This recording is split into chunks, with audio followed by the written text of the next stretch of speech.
but I think these are...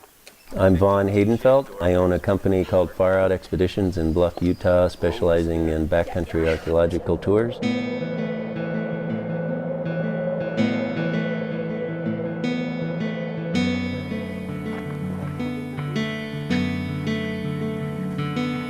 What people are doing is they're finding these items in an archaeological site.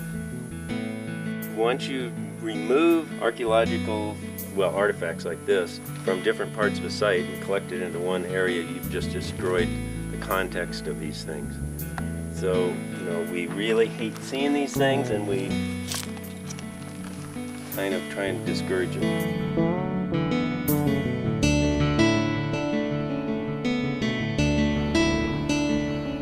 You have a lot of people that come to the area that basically love it to death. They want to chisel out what's there and take it home with them.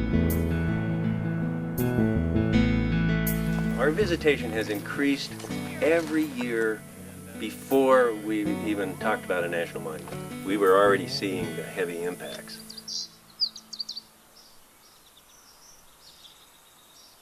We have several elderlies that are herbalists since last spring because of increase of tourists and people just being curious about the area. The visitation has increased, and so they've noticed that where there was no trails, there are now trails, and they have trampled some of these herbs. It's not just Bears Ears or Grand Staircase Escalante, it is all our public lands are getting heavy usage.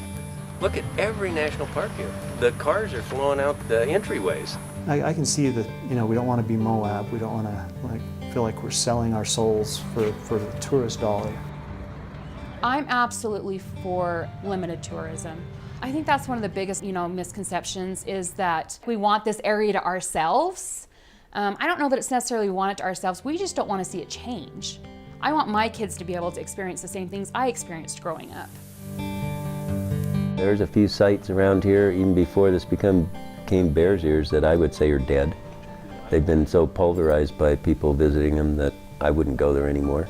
And so we've been trying to figure out what do we do to help the government agencies manage these places.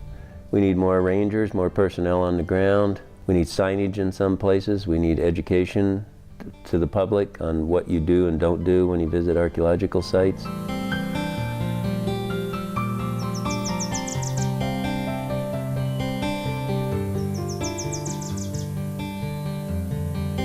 I grew up in this place having all the freedom in the world to do whatever I wanted to do, but I think we're past that now. Unfortunately, the good old days are never coming back. We got to figure out the good new days somehow, and whether that means restricting some of the usage, that we can't all just go to the same place at the same time anymore. We just have to look at these places a little bit differently now. Is it possible to love a place to death? I suppose, but I don't think this place is dead.